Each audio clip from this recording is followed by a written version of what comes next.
Assalamualaikum warahmatullahi wabarakatuh. Selamat sore sahabat Uma dan sahabat Arifah yang dimuliakan oleh Allah Subhanahu wa taala. Alhamdulillah pada sore hari ini di bulan puasa Ramadan tahun 1441 Hijriah kembali kita bisa bersama-sama dalam acara live streaming di aplikasi Uma. Bagaimana sahabat Uma dan sahabat Arifah, puasanya lancar? Nah, jangan sampai tergoda gara-gara corona. Oke, sahabat Uma dan sahabat Arifah sekalian, masih dalam suasana corona, masih dalam suasana COVID-19 yang semakin hari semakin memprihatinkan, yang semakin hari semakin memberikan dampak untuk masyarakat, baik itu masyarakat kalangan menengah, bahkan kalangan atas sekalipun, apalagi kalangan bawah. Yang hari ini masyarakat yang terdampak sudah sangat banyak. Tapi meskipun demikian, kami berharap semoga sahabat Uma dan sahabat Arifah senantiasa dilindungi oleh Allah Subhanahu wa taala sehingga ibadah puasanya dilancarkan sampai akhir nanti di hari ke-30 di bulan Ramadan tahun 1441 Hijriah. Juga dampak dari adanya pandemik Corona dan COVID-19 juga tidak dirasakan oleh sahabat Uma dan sahabat Arifah sekalian. Kita memohon kepada Allah, semoga Allah menjauhkan kita semua dari mara bahaya, dari bencana-bencana yang selama ini mendera dan banyak dirasakan oleh masyarakat yang lainnya. Baik sahabat Uma dan sahabat Arifah sekalian, kembali sore hari ini setelah beberapa hari kita tidak bertemu, kita tidak berjumpa, kita tidak bertatap muka. Kembali sore hari ini di acara Bincang Ringan Islami bersama Ustadz tercinta kita, yaitu Ustadz Sohibul Maulana.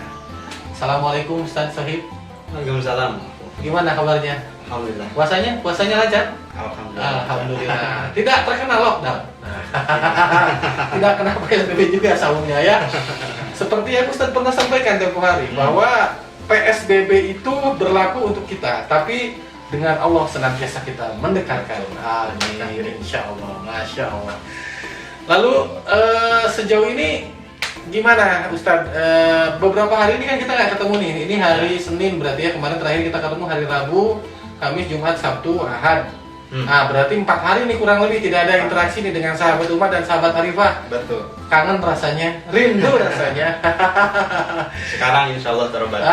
Oke, hari ini terobati itu berdasarkan permintaan dari para netizen. Netizennya. Berdasarkan permintaan dari sahabat Uma dan sahabat Arifah sekalian. Ya. Ustadz, karena ternyata nih di tengah pandemik ini tidak semua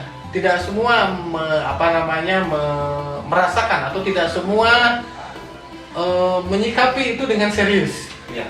Karena ternyata di antara kita atau di sekeliling kita ada yang lebih serius menyikapi selain pandemi, yaitu menyikapi jodoh.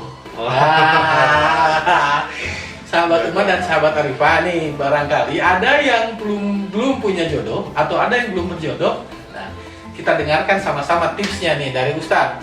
Nah, nanti bicara jodoh, bicara rezeki. Iya. Ayeuna jodoh oke lah, tidak rezekian kan mikir 2 kali. Iya. Nah, bicara jodoh dan bicara rezeki berarti kita bicara masa depan. Nah, oleh karena itu, hari ini topik kita adalah tips dalam mencari jodoh, berbicara rezeki, dan berbicara masa depan. Nah, oke sahabat Uma dan sahabat Arifah, untuk lebih jelasnya, untuk lebih lengkapnya, untuk lebih kita bisa mendengar seperti apa tips dan trik sehingga nanti bisa diamalkan oleh sahabat Uma dan sahabat Arifah, mari kita sama-sama mendengarkan kurang lebih seperti apa tips yang akan disampaikan oleh Ustadz Sohibul Maulana LC. Maka Ustadz, waktu disampaikan. Assalamualaikum warahmatullahi wabarakatuh. Waalaikumsalam warahmatullahi wabarakatuh. Alhamdulillah, wassalatu wassalamu ala rasulillah wa ala alihi wa sahbihi wa mawala, amma ba'du. Ya, pembahasan kita kali ini insya Allah tentang jodoh, rezeki, dan masa depan. Hmm. Jadi memang 3 pembahasan ini adalah pembahasan yang sangat penting yang harus kita bahas sebetulnya. Dan kemudian tiga pembahasan ini merupakan tema yang ditunggu-tunggu oleh kaula muda karena hits ya. Tema yang hits. Apa yang kita lakukan itu selama di dunia ini tidak terlepas dari tiga hal tersebut. Kalau tidak berhubungan dengan jodoh, maka dia berhubungan dengan rezeki. Kalau tidak dengan rezeki, maka berhubungan dengan masa depan. Allah Subhanahu wa taala dalam surah Al-Hasyr itu berfirman, A'udzubillahi minasyaitonirrajim. Bismillahirrahmanirrahim. Ya ayyuhalladzina amanu taqullaha wal tanzur nafsum ma qaddamat lighad. Taqullaha innallaha khabirum bima ta'malun. Ya, artinya kira-kira seperti ini. Wahai orang yang beriman, bertakwalah kepada Allah Subhanahu wa taala. Wal tanzur, hendaklah melihat dia juga ma qaddamat, apa yang telah dia lakukan lighad, untuk masa depan. Kita diperintahkan oleh ayat ini, diperintahkan untuk bertakwa kepada Allah Subhanahu wa taala. Juga kita diperintahkan untuk senantiasa melihat, memperhatikan, mempersiapkan apa yang kita lakukan ini untuk masa depan. Seperti itu. Nah, ketika kita berbicara masa depan, maka masa depan umat Islam ini ada dua sebenarnya. Kalau kita berbicara sebagai orang yang beriman, maka masa depan itu ada paling tidak ada dua. Pertama, masa depan ketika kita di dunia. Hari esok itu kan, hari esok ya besok, lusa. Nanti kalau dia sedang di SMP maka SMA. Masa depannya seperti itu. Hari esoknya itu kan. Kalau dia SMA maka nanti ketika kuliah, ketika sudah kuliah maka nanti ketika masa bekerja. Ketika sudah bekerja belum menikah maka masa depannya adalah menikah. Itu masa depan yang pertama adalah masa depan yang sifatnya keduniawian. Gitu. Yang kedua, ada sisi yang lain bagi orang beriman, masa depan nanti di akhirat. Gitu ya. Nah, tetapi yang menariknya bagi umat Islam adalah baik itu jodoh maupun rezeki itu tidak hanya berkaitan dengan kehidupan dunia. Bagi umat Islam, jodoh maupun rezeki itu ada erat kaitannya dengan urusan akhirat. Gitu, tidak melulu duniawi. Tidak melulu dunia. Mungkin dalam agama lain atau dalam kepercayaan lain, ketika berbicara jodoh ya sudah jodoh saja di dunia. Tapi ketika berbicara Islam, maka jodoh itu bagaimana kemudian jodoh kita itu bisa bersama-sama kita di dunia, dan bukan hanya di dunia, mudah-mudahan bisa bersama di surga kan. Dan ketika berbicara rezeki, bukan cuma sekedar bagaimana rezeki kita itu bisa memenuhi kehidupan kita di dunia, tapi bagaimana kita juga bisa membangun rumah nanti di akhirat. Rezeki kita itu bisa sampai ke akhirat. Kira-kira seperti itu. Itu gambaran umum kenapa kita harus membahas tentang ketiga tema. Tahan Ustaz. Nah, baru sedikit tipsnya, sahabat umat dan sahabat Arifah sekalian. Baru sedikit saja sudah menimbulkan beberapa pertanyaan sebetulnya, baru dari saya ya, dari host pertanyaannya. Karena menarik sekali pembahasan ketiga hal ini. Kita ngebahas jodoh, ketika kita ngebahas rezeki, kita ngebahas masa depan. Jadi hari ini terkait apa yang disampaikan oleh Ustadz barusan, bahwa umat Islam itu pandangannya untuk masa depan itu ada dua, Ustadz ya. Terkait masa depan yang bersifat duniawi, terkait masa depan yang bersifat ukhrawi, kan begitu. Ustadz, atau akhirat ya, kurang lebih masa depan yang bersifat akhirat. Nah, ini pertanyaan yang simple Ustadz, tapi ngelek-ketek. Kadang-kadang kalau kita bicara masa depan orang tua nih, saya ini sebagai orang tua nih Ustadz ya, saya sebagai orang tua, kalau dipilih ya, mending budakna pinter matematika atau mending budakna pinter ngaji? Ya, kira-kira gimana pandangan Ustadz? Kalau pandangan saya sendiri sih kan, Islam itu mengajarkan kita untuk tawazun ya. Seimbang. Kalau kita berbicara matematika pasti bayangannya adalah duniawi kan itu. Tapi ketika pintar ngaji bayangannya ukhrawi. Kita umat Islam sebetulnya diajarkan dalam doa juga, Rabbana atina fid dunya hasanah, fil akhirati hasanah, wa qina adzabannar. Kita diperintahkan untuk berdoa kepada Allah supaya diberi kebaikan dunia.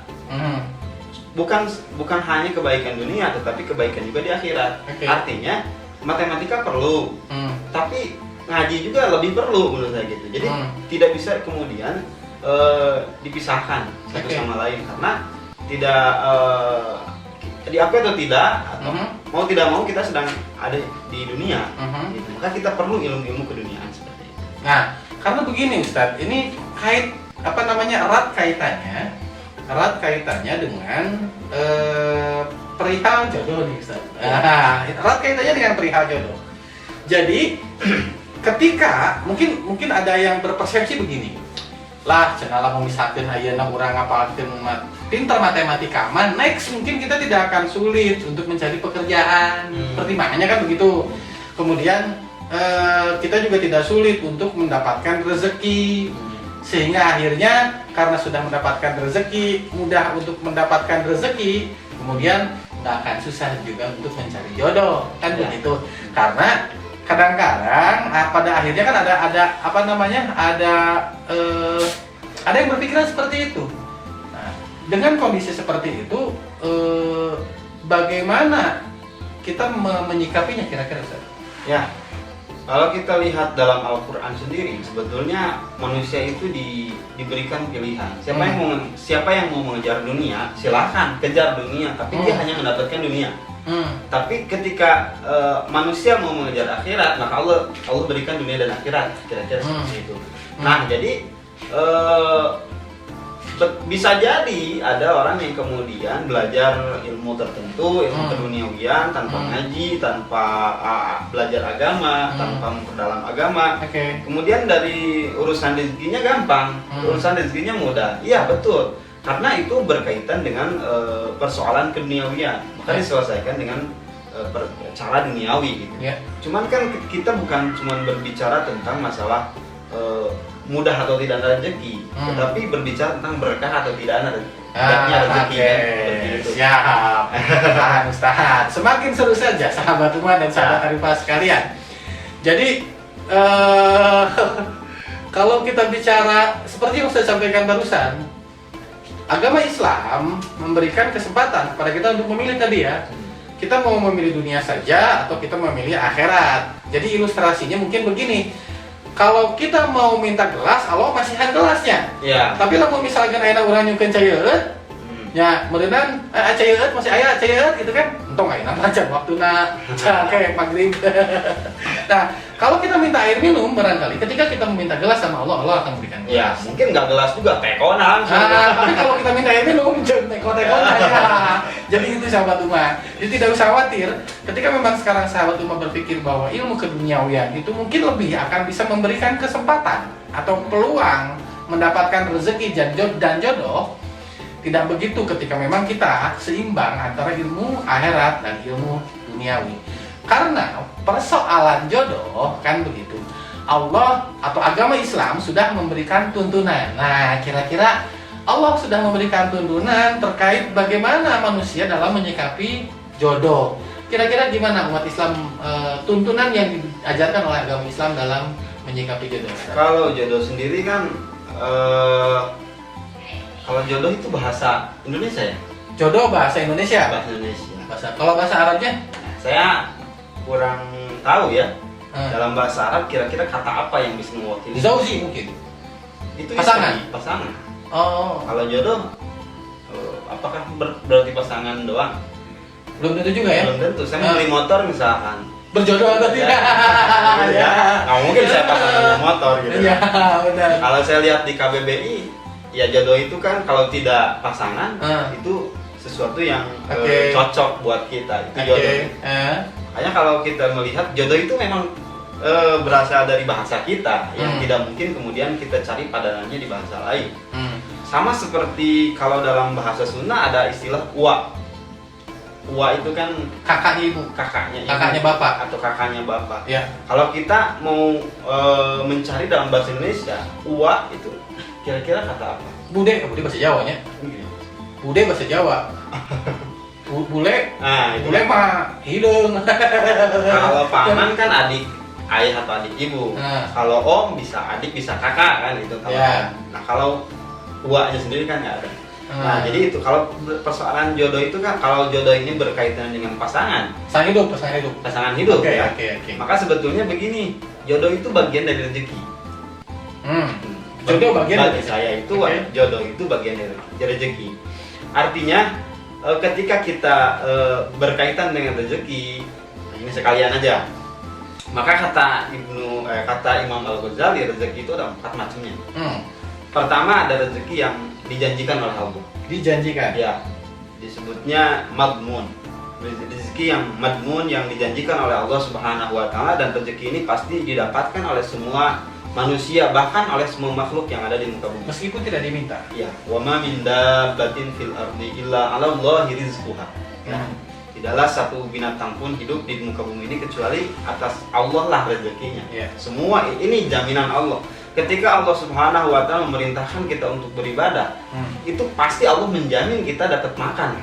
Betul. Ya, maka ada rezeki yang sifatnya jaminan dari Allah. Rezeki ini semua pasti dapat. Oke. Yang kedua, ada rezeki yang disebutnya itu maksum, yang diberikan oleh Allah. Tapi metode pemberiannya yarzuqu may yasha bighairi hisab. Gimana Maksum, Allah ya? aja? Maksum yang dibagi-bagi oleh Allah. Mungkin ada orang yang terlahir dari seorang pengusaha kaya. Ada orang yang terlahir dari seorang petani. Ada orang yang terlahir dari seorang buruh misalnya. Ada orang yang lahir dari seorang ustazah misalnya. Oke. Itu kan Allah yang kasih. Otomatis dengan rezekinya, ayahnya seperti ini, ibunya seperti ini, dia punya harta apa, itu kan yang dibagi-bagi oleh Allah. Kemudian ada juga rezeki yang diusahakan, muktasab. Yang diusahakan. Artinya ada rezeki yang sifatnya kalau tidak diusahakan maka tidak dapat. Ya. Gitu. Dan yang keempat, ada rezeki yang disebut itu yang dijanjikan. Oke. Mau'ud. Ini yang terekam dalam firman Allah Subhanahu wa taala, "Wa may yattaqillah Mau'ud ya. yaj'al lahu makhraja wa yarzuqhu min haitsu la yahtasib." Siapa yang bertakwa kepada Allah Subhanahu wa taala, maka Allah akan berikan jalan keluar dari setiap kesulitannya, dan Allah akan memberikan rezeki dari arah yang Tidak duga-duga. Oke. Itu kan pembagian rezeki. Kita yang mana nih yang ada dalam diri kita, rezeki yang mana? Gitu kan, bisa jadi 4-4-nya ada, atau bisa jadi cuma ada 2, bisa jadi cuma ada 3. Tapi yang jelas sebagai umat Islam tentunya kita berharap bahwa Allah Subhanahu wa taala memberikan jenis rezeki yang keempat. Bahwa Allah akan memberikan rezeki kepada orang yang bertakwa kepadanya. Nah, artinya ketika kita berbicara rezeki ini, bagaimana cara supaya kita mendapatkan jodoh yang baik? Maka ya bertakwalah kepada Allah Subhanahu wa taala. Maka Allah kemudian akan memberikan apa yang terbaik bagi kita, bukan apa yang kita inginkan. Oke. Yang penting itu kan bukan yang kita inginkan. Yang kita inginkan belum tentu baik. Ya. Yang baik buat kita. Tapi maka kita berdoa kepada Allah, ya semoga Allah memberikan kita yang terbaik, yang dibutuhkan juga. dan yang dibutuhkan. Iya, betul. Betul. Ya. Begitu. Oke. Seru Ustaz. Cuma memang begini nih Ustaz. Tadi Ustaz sampaikan bahwa rezeki itu diklasifikasikan lah. Diklasifikasikan ada 4 kurang lebih.